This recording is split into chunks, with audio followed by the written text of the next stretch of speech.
नमस्कार साथियों, I am doctor Avinash and a warm welcome to jobs vision 360। साथियों, NVS और केवीएस में अगर आप टीयर सेकंड के लिए शॉर्ट लिस्टेड हो चुके हैं तो आपको बहुत बहुत बधाई, मैनी मैनी कॉन्ग्रेचुलेशंस। और साथियों, जैसा कि आपके लिए इंग्लिश एक समस्या बनी हुई है कि कैसे करें इस इंग्लिश को क्लियर। अगर इंग्लिश क्लियर हो जाए तो टीयर सेकंड क्लियर हो जाए। बिल्कुल साथियों, आपकी उन्हीं समस्याओं को समझते हुए मैंने आपसे पहले वाले वीडियो में वादा किया था कि आपके लिए मैं बहुत ही एग्जाम ओरिएंटेड कंटेंट लेके आऊँगा। बिल्कुल साथियों, अगर आप देखोगे चाहे आप टीजीटी की प्रिपरेशन कर रहे हो या पीजीटी की या पीआरटी की, मैंने पिछले वीडियो में आपको यही बताया था कि आप तीनों का सेम सिलेबस आया हुआ है। बिल्कुल कोई इसमें चेंजेस नहीं है। Formal informal letters, business letters ये पीआरटी में दे रखा है, और ये पीजीटी में दे रखा है फॉर्मल इनफॉर्मल लेटर्स, और ये टीजीटी में दे रखा है formal informal letter, business letter, job applications. बिल्कुल एक सिंगल लेटर का भी इन्होंने फ़र्क नहीं किया है। तो साथियों, आज हम लेटर राइटिंग देखेंगे, फॉर्मल इनफॉर्मल, और यहाँ से आज हम शुरुआत करेंगे।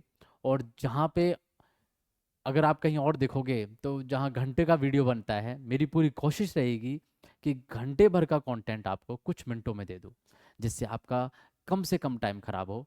और इसी तरीके से मैं बिल्कुल एग्जाम ओरिएंटेड वीडियोस लेके आऊँगा साथियों।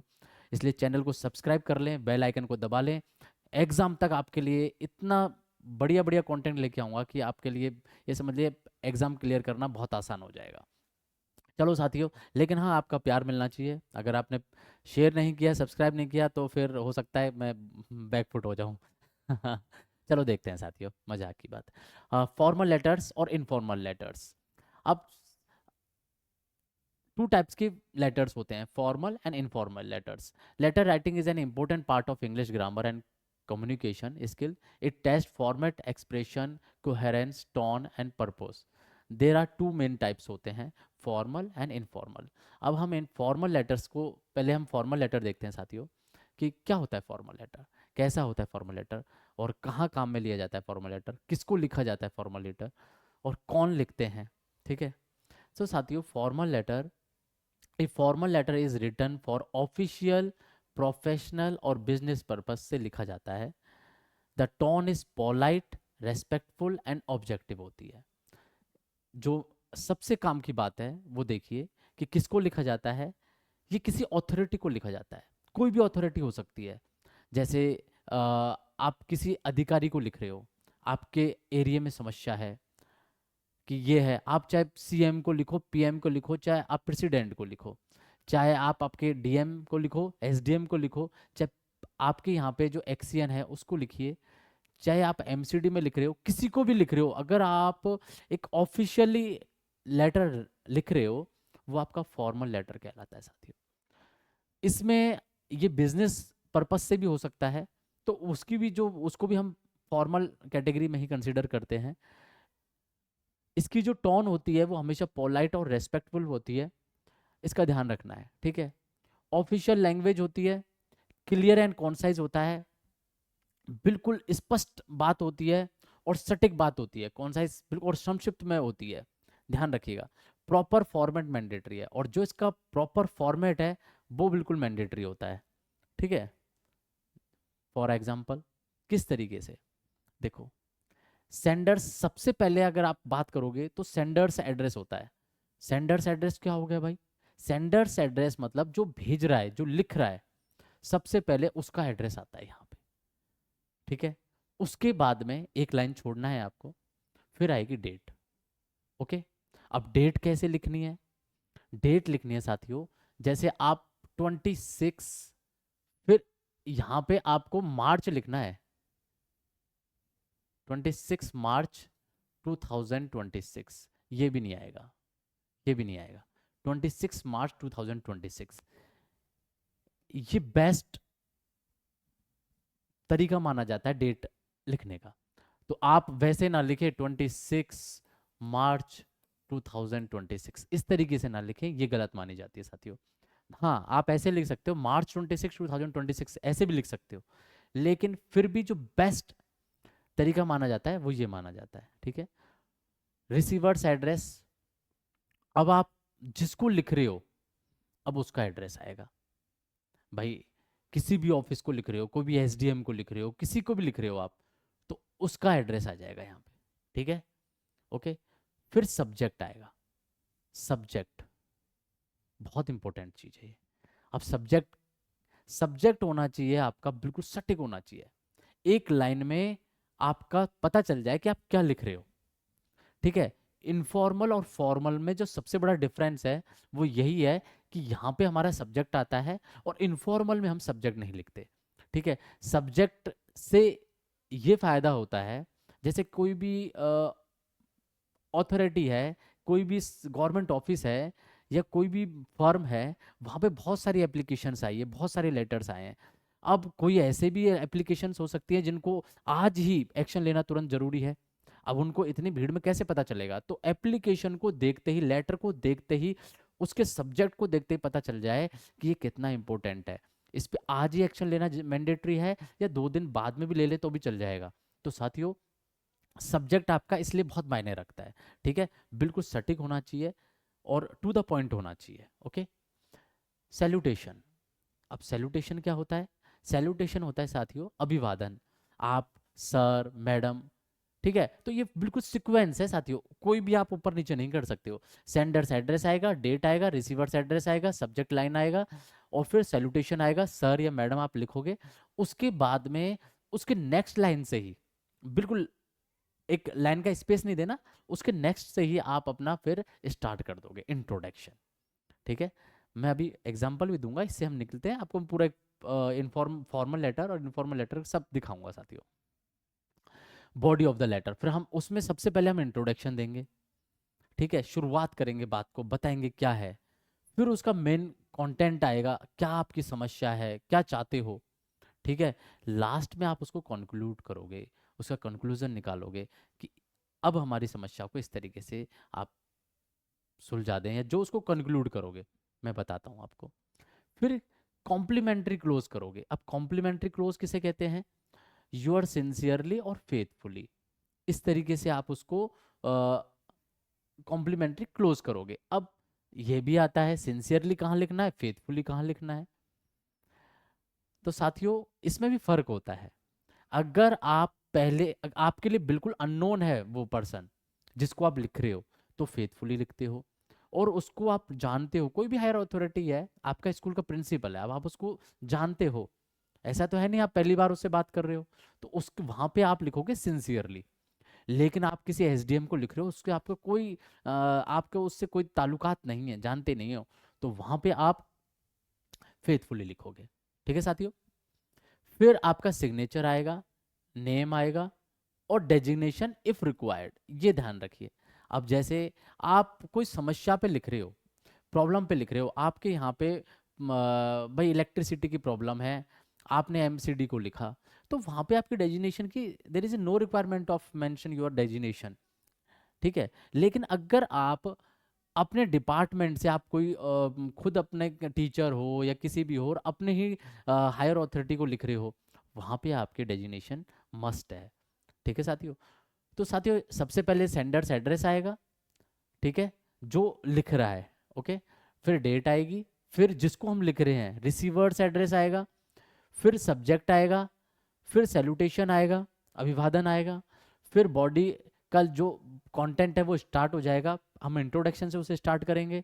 फिर मेन कंटेंट आएगा, मेन पूरे बॉडी का मेन पार्ट आएगा, फिर उसको हम समराइज करेंगे, कंक्लूज करेंगे उसे, फिर उसको कॉम्प्लीमेंट्री से क्लोज करेंगे। कॉम्प्लीमेंट्री क्लोज क्या होगा? यूर सिंसियरली फेथफुली, मैंने डिफरेंस आपको बताया है। फिर सिग्नेचर, नेम, और अगर डेजिग्नेशन रिक्वायर्ड है अगर आप, तो वहां पे डेजिग्नेशन। अब किस किस तरीके के कौन कौन से टाइप्स होते हैं फॉर्मल लेटर्स के, देखिए साथियों। लेटर टू द एडिटर, ठीक है, complain letter, application for job, leave application, inquiry letter, order cancellation letter, किसी भी हायर अथॉरिटी को आप लिख रहे हो, ये सारे लेटर्स आपके फॉर्मल लेटर्स कहलाते हैं साथियों। ठीक है। अब देखो साथियों, इंपॉर्टेंट पॉइंट्स देखिए कि subject line must be precise. बिल्कुल साथियों, जो सब्जेक्ट लाइन है ना, वो आपकी बिल्कुल सटीक होनी चाहिए, प्रिसाइज होनी चाहिए, मतलब बिल्कुल टू द पॉइंट होनी चाहिए। जितना आपका प्रिसाइज होगा, सटीक होगा, उतना ही जो आपने जिसको एप्लीकेशन लिखी है वो अथॉरिटी देखते ही हाँ भाई, तो वो मेन कंटेंट पे जाने से पहले सबसे पहले सब्जेक्ट देखता है। तो आपका इंप्रेशन सबसे पहला वो सब्जेक्ट से ही पड़ता है। तो सब्जेक्ट आपका बिल्कुल टू द लाइन और प्रिसाइज होना चाहिए, सटिक होना चाहिए। ओके, अवॉइड इमोशनल लैंग्वेज, सबसे बड़ी बात साथियों। फॉर्मल लेटर में आपको कभी भी इमोशनल लैंग्वेज का यूज नहीं करना है, उसे अवॉइड करना है। वाई? क्योंकि ये हमारे पर्सनल ताल्लुकात नहीं है, ये एक ऑफिशियल लेटर लिख रहे हो, वो भावनाओं में बहने वाले आदमी नहीं है, वो हायर अथॉरिटीज हैं। ठीक है, सरकारी काम है या फिर आप किसी भी फर्म में किसी भी कंपनी को लिख रहे हो, तो ऐसे में आपके भावनाओं की कोई कदर नहीं है। वहां पे आप जितने सटीक और तार्किकता के साथ में लॉजिकली बात करोगे तो वो मायने रखती है साथियों। ठीक है, मेंटेन पैराग्राफिंग। और दूसरा आपको पैराग्राफ में लिखना है, इंट्रोडक्शन लिखा, फिर बॉडी का मेन कंटेंट लिखा, फिर आपने कंक्लूजन दिया उसका, तो पैराग्राफ में लिखना है साथियों। ओके, एक वर्ड लिमिट जनरली, ये साथियों मैंने 12th के हिसाब से इसका जो वर्ड लिमिट लिया है, आपका 120 टू 150 वर्ड लिमिट हो सकता है, लेकिन जनरली है। अगर आपके पेपर में अगर वो वर्ड लिमिट देते हैं तो आपको उसको फॉलो करें। ठीक है, लेकिन जो एक स्टैंडर्ड वर्ड लिमिट माना जाता है वो यही माना जाता है। Okay, example topics, writer a letter write a letter to the editor about rising pollution, write an application for the post of PGT English, write a complaint letter regarding irregular water supply, write a leave application to the principal। इस तरीके के आपको topics देखने को मिल सकते हैं। Okay, अब देखो साथियों, ये हमारा एक एग्जाम्पल के तौर पे मैं आपके लिए एक फॉर्मल लेटर लेके आया हूँ। सबसे पहले हमने सेंडर्स एड्रेस लिखा, कोई भी एड्रेस। ठीक है, या तो आपके उसमें गिवन होगा, गिवन नहीं होगा तो आप कुछ भी लिख सकते हो, और इवन आप XYZ भी लगा सकते हो। ठीक है, डेट आएगी आपकी देखो 3 मार्च 2026। ठीक है, फिर टू द एग्जीक्यूटिव इंजीनियर। अब देखो, पहले देखो किस पे लिख रहे हैं, क्यों लिख रहे हैं। ये देखो, complaint regarding irregular water supply in Shyamnagar. Complaint कर रहे हैं हम कि जो पानी है उसमें बहुत अनियमितता है, तो उसको लिख रहे हैं। ठीक है, तो पहले आपने अपना एड्रेस लिखा, फिर डेट लिखी, फिर आपने फिर जो उसको भेज रहे हो फिर उसका एड्रेस आया, देखो रिसीवर्स एड्रेस, ये देखो ये रिसीवर्स एड्रेस आ गया। ठीक है, रिसीवर्स एड्रेस आ गया, और receiver's address to executive engineer public health engineering department Jaipur. ठीक है, अब ये कोई भी हो सकता है, आप SDM को भी लिख सकते हो, आप चाहे CM को भी लिख सकते हो, किसी को भी लिख रहे हो। ठीक है, तो रिसीवर्स का एड्रेस आ गया, ये सेंडर्स आपका एड्रेस आ गया, डेट आ गया, फिर सब्जेक्ट आ गया। ठीक है, complaint regarding irregular water supply in Shyamnagar. अब देखो ये सब्जेक्ट देखो, इस सब्जेक्ट से ही बिल्कुल क्लियर हो जाता है कि क्या मैटर है, कि ये क्या कहना चाहता है। बिल्कुल प्रिसाइज है, बिल्कुल है ना, इससे आपको बिल्कुल डाउट नहीं रहता कि क्या बात है। वो अगर ये भी नहीं पढ़े ना तो भी यहाँ से भी उसको काफ़ी चीज़ें क्लियर हो जाती हैं। फिर आपने सैल्यूटेशन दिया, अभिवादन किया, सर मैडम। फिर साथियों हम इसके बाद में एक स्पेस देने की जो रिक्वायरमेंट नहीं है, नेक्स्ट इससे बिल्कुल नीचे से स्टार्ट करना है। I wish to draw your attention to the persistent problem of irregular water supply in Shyamnagar locality. तो उसमें वो बता रहा है कि मैं आपका ध्यान इधर आकर्षित करना चाहता हूं कि जो श्यामनगर है उसमें बहुत ही अनियमित रूप से और लंबे समय से पानी है जो अनियमित रूप से आ रहा है। तो for the past 3 weeks water is being supplied only for a short duration and that too at very low pressure। For the past 3 week से मतलब 3 हफ्तों से ना जो पानी है वो बहुत ही कम समय के लिए आ रहा है और बहुत ही कम प्रेशर पे आ रहा है। Residents are facing great inconvenience in managing their daily household activities. और जो वहाँ पे रहने वाले लोग हैं वो बहुत समस्या से ग्रसित हैं, बहुत समस्या झेल रहे हैं, और उनको बहुत असुविधा हो रही है उनको डेली के काम करने में। The situation becomes worse during morning hours. और सुबह के समय तो हालात और भी बद से बदतर हो जाते हैं। डिमांड इज़ हाई, क्योंकि उस टाइम पे बहुत हाई डिमांड होती है पानी की, क्योंकि school going children and working professionals are particularly affected. क्योंकि जो स्कूल कॉलेज में जाने वाले बच्चे हैं और जो काम काज पे जाने वाले व्यक्ति हैं वो बिल्कुल डायरेक्टली अफेक्टेड होते हैं। Repeated complaints to the local office have not yielded and satisfactory. बहुत बार एप्लीकेशंस देने के बावजूद भी कोई सेटिस्फैक्ट्री जवाब नहीं मिल रहा है। Therefore, I request you to kindly look into the matter urgently and ensure regular and adequate water supply in our area। इसलिए आपसे मेरा नम्र निवेदन है कि आप इस मैटर में देखिए और तुरंत एक्शन लीजिए, ठीक है। एडुकेट, और जो ये पानी की समस्या है उसको जल्द से जल्द सुलझाइए। I shall be grateful for your prompt action, और मैं आपका आभारी रहूँगा। योर फेथफुली, आप अपना नाम लिखोगे, ठीक है, अपना कॉन्टैक्ट नंबर लिखोगे, मेल लिख सकते हो, ये साथियों। तो ये आपका हो गया साथियों फॉर्मल लेटर का एग्जाम्पल हो गया कि इस तरीके से आपको फॉर्मल लेटर लिखना है। अब आप अपने ना कुछ लाइंस इसमें से रट लीजिए, ठीक है। I wish to draw attention to the persistent problem of irregular. अब कुछ थोड़ा यहाँ से स्टार्ट किया, फिर जो समस्या है जो आपको उसमें दिया है वहाँ से आप अपना लिख लीजिए, फिर कुछ पार्ट यहाँ से लिखना है, लास्ट पार्ट। अगर आप थोड़ा प्रैक्टिस करेंगे ना, 2 4 5 लेटर भी अगर आपने निकाल दिए तो आपको बहुत अच्छे से हो जाएगी। अगर वहाँ पे टॉपिक भी चेंज होता है तो आप कर लेंगे। आप यह है, एक बार देख लिए, जब आपके एग्जाम जैसे जैसे पास आएगी मैं आपको प्रैक्टिस करवाऊंगा, ठीक है साथियों। फिर देखिए साथियों, टिप्स देखिए। Keep tone polite but firm. जो आपकी जो टोन है ना वो पोलाइट होनी चाहिए लेकिन फर्म होनी चाहिए। बिल्कुल ऐसा नहीं है कि आप दृढ़ता के साथ में होना चाहिए, ठीक है। फर्म का मतलब होता है दृढ़ होना चाहिए, आप उस पर बिल्कुल टिके हुए होने चाहिए। मेंशन ड्यूरेशन ऑफ प्रॉब्लम, और जो आपकी प्रॉब्लम है उसका जो ड्यूरेशन है, कब से समस्या हो रही है, वो आपको जरूर मेंशन करनी है। स्टेट अनकन्वीनियंस क्लियरली, और जो भी आपको असुविधा हो रही है वो भी उसको आपको बिल्कुल क्लियरली मेंशन करना है। रिक्वेस्ट स्पेसिफिक एक्शन, और क्या आप एक्शन चाहते हो वो भी बिल्कुल क्लियर होना चाहिए। मेंटेन प्रॉपर फॉर्मेट, और पूरा फॉर्मेट को आपको मेंटेन रखना है, ठीक है। कि व्हाट इज इनफॉर्मल लेटर, कि इनफॉर्मल लेटर क्या होता है साथियों। पहले हम किसी अथॉरिटी को लेटर लिख रहे थे, इनफॉर्मल लेटर हम किसी अपने रिलेटिव फ्रेंड को लिखते हैं, ठीक है। मीनिंग देखिए, an informal letter is written to friends, family members और relatives. The tone is friendly and personal. बिल्कुल, आप किसको लिखते हो, अपने रिलेटिव को, अपने फ्रेंड्स को, ठीक है। और जो टोन होगी वो फ्रेंडली एंड पर्सनल होगी। आप पर्सनल कन्वर्सेशन करते हो अपने फ्रेंड और फैमिली के साथ में, हाल चाल पूछते हो, ठीक है। यहाँ पे आपकी समस्याएं नहीं होती हैं, ठीक है। फीचर्स, कन्वर्सेशनल स्टाइल होती है, बातचीत वाली स्टाइल होती है। इमोशनल टोन होती है, अलाउड होती है। आप इसमें भावनात्मक बातें कर सकते हो, भावनात्मक आपकी अभिव्यक्ति हो सकती है, टोन हो सकती है। नो सब्जेक्ट लाइन रिक्वायर्ड, सबसे बड़ी बात है साथियों ये, नो सब्जेक्ट लाइन रिक्वायर्ड। इसमें सब्जेक्ट नहीं लिखते। फॉर्मल में हम सब्जेक्ट जरूर लिखते हैं, मैंडेटरी होता है, यहाँ पे सब्जेक्ट नहीं लिखते, ओके।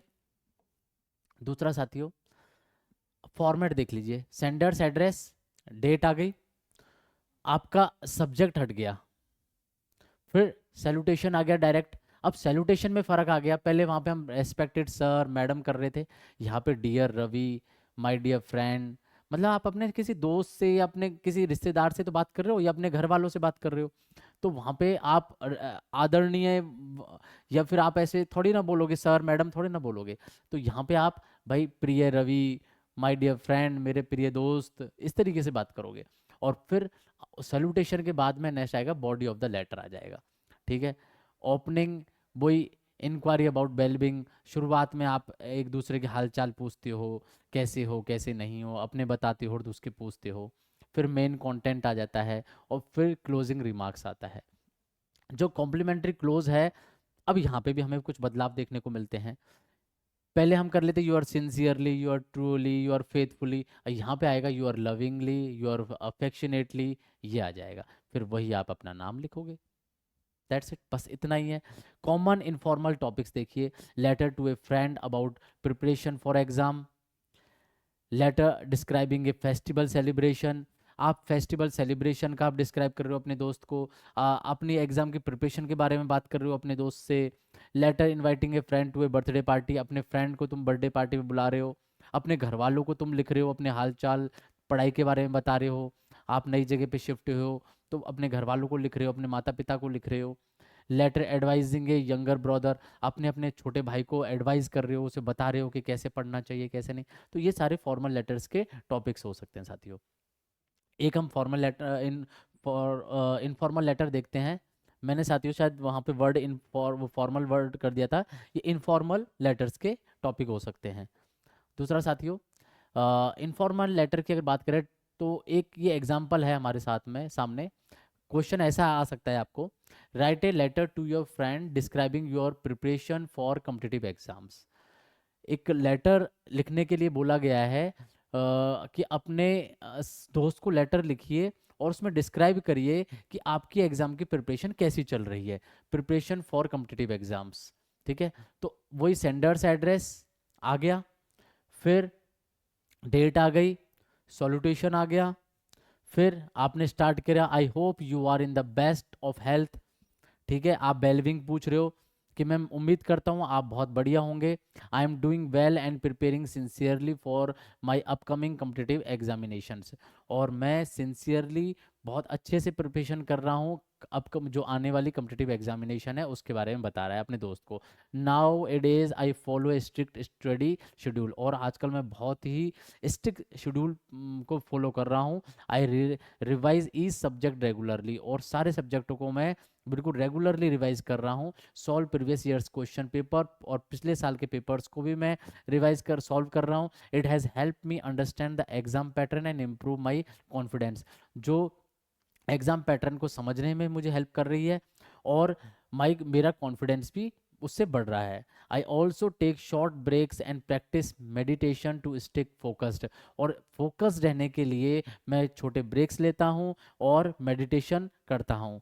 ठीक है, hard work and consistency are the key to success, और जो कड़ी मेहनत और नियमितता है वो सफलता की कुंजी होती है। I hope you are also preparing well, मैं भी उम्मीद करता हूँ कि तुम भी बहुत अच्छे से तैयारी कर रहे होंगे, तुम्हारी तैयारी अच्छी चल रही होगी। Do share your strategy with me, तुम भी मुझे अपनी स्ट्रेटेजी मेरे साथ में शेयर करें और बताओ। Convey my regards to your parents, और अब मेरे अभिवादन अपने पेरेंट्स को देने के लिए बोल रहा है वो। और यूर अफेक्शनेटली अमित कुमार। अब देखो यहाँ पे ये चेंज देखने को मिला और नाम लिख दिया। यहाँ पे हम सिंसियरली ट्रूली नहीं बोलेंगे, यहाँ पे अफेक्शनेटली यूर लविंगली इस तरीके से बात करेंगे। ठीक है, तो साथियों ये हो गया आपका फॉर्मेट इनफॉर्मल लेटर का। आपको ध्यान रखना है यहाँ पे सब्जेक्ट आपको नहीं लिखना है। ओके, फिर यहाँ पे आप क्लोजिंग का ध्यान रखें कि आपको क्लोजिंग में क्या लिखना है। बस छोटी छोटी इन चीज़ों का ध्यान रखोगे तो बस आपके फॉर्मल इनफॉर्मल लेटर्स आपके हो जाते हैं। उसके बाद में देखो साथियों, जो मेन डिफरेंस है एक बार मैं आपको फिर से वापस रिवाइज करवा देता हूँ। फॉर्मल लेटर में आपकी ऑफिशियल टोन होती है, इसमें फ्रेंडली टोन होती है। ठीक है, सब्जेक्ट लाइन रिक्वायर्ड होती है, जो फॉर्मल लिखोगे उसमें सब्जेक्ट मैंडेटरी होता है, मस्ट होता है, इसमें सब्जेक्ट लाइन की रिक्वायरमेंट नहीं होती। नो कॉन्ट्रैक्शंस, जो फॉर्मल लेटर होता है उसमें कॉन्ट्रैक्शंस नहीं होते हैं, और इनफॉर्मल लेटर में कॉन्ट्रैक्शंस अलाउड होते हैं। अब ये क्या होता है कॉन्ट्रैक्शंस, जब कोई भी शॉर्ट में नहीं लिखना, जैसे आपने लिखा कांट, या फॉर्म इनफॉर्मल में तो लिख सकते हो लेकिन फॉर्मल में नहीं, वहां पे आपको पूरा ही लिखना पड़ेगा, कैन नॉट। ठीक है, ऐसे कुछ भी आप वुडंट ले लीजिए, कुडंट ले लीजिए, तो आपको शॉर्ट में नहीं लिखना, आपको फुल लिखना है। आई एम है तो उसको फुल में लिखना है। तो नो कॉन्ट्रैक्शंस फॉर्मल लेटर में, और इनफॉर्मल में आप लिख सकते हो। ठीक है, और टू ऑथोरिटीज, ये आप किसी ऑथोरिटी को लिखते हो फॉर्मल लेटर, और ये आप किसी फ्रेंड को लिखते हो। इनफॉर्मल लेटर आप फ्रेंड्स या फैमिली मेंबर्स को लिखते हो। ठीक है, तो वो ये फॉर्मेट का ध्यान रखना है आपको, कंटेंट का ध्यान रखना है, एक्सप्रेशन ऑफ एक्यूरेसी का ध्यान रखना है, वर्ड लिमिट का ध्यान रखना है, अवॉइड स्पेलिंग मिस्टेक्स ये ध्यान रखना है, क्लियर पैराग्राफिंग, अब पैराग्राफिक को क्लियर करना है, करेक्ट सैल्यूटेशन एंड क्लोजिंग, और सैल्यूटेशन का, अभिवादन का और क्लोजिंग का आपको ध्यान रखना है। ठीक है साथियों, उसके बाद में साथियों एक दो क्वेश्चन करते हैं हम, दो चार क्वेश्चन करता हूँ जिससे आपका कॉन्फिडेंस बिल्डअप होगा। Which of the following is compulsory in a formal letter, बताओ। निकनेम फॉर्मल लेटर में, इमोशनल टोन, स्लैंग वर्ड्स नहीं, स्लैंग वर्ड्स यूज नहीं होते, वही स्लैंग वर्ड हो गया। ठीक है, जो भी मैं आपको बता रहा था ये, यहाँ पे आपको सब्जेक्ट लाइन मैंडेटरी है। तो ठीक है साथियों, ये आपका आंसर हो गया। The appropriate salutation in a formal letter is dear buddy, my dear friend, respected sir, madam, hello dear. तो ये तो आपके तीनों क्या हो गए, तीनों क्या हो गए, इनफॉर्मल के हो गए। सैल्यूटेशन ये किसका है, आपका फॉर्मल लेटर का है। ओके साथियों, तो C1 is the correct answer. Informal letters are written in official tone, technical tone, legal tone, friendly tone. जो इनफॉर्मल लेटर है वो उसका टोन क्या होता है, फ्रेंडली होता है, पोलाइट, फ्रेंडली होता है। ठीक है साथियों। In a formal letter contractions like don't, should be avoided. Okay, हमें ये अवॉइड करने हैं। तो साथियों, मैं समझता हूँ आपको आज का ये टॉपिक बहुत अच्छे से समझ में आया होगा, और इसी तरीके से आप इम्पोर्टेंट और बिल्कुल एग्ज़ाम ओरिएंटेड कंटेंट के लिए, जिससे आपके एग्ज़ाम इजीली निकल जाए और बिल्कुल टाइम खराब ना हो आपका, तो साथियों चैनल को सब्सक्राइब कर लें और बेल आइकन को दबा लें और शेयर कर लें अपने मैक्सिमम फ्रेंड्स को। थैंक यू सो मच साथियों।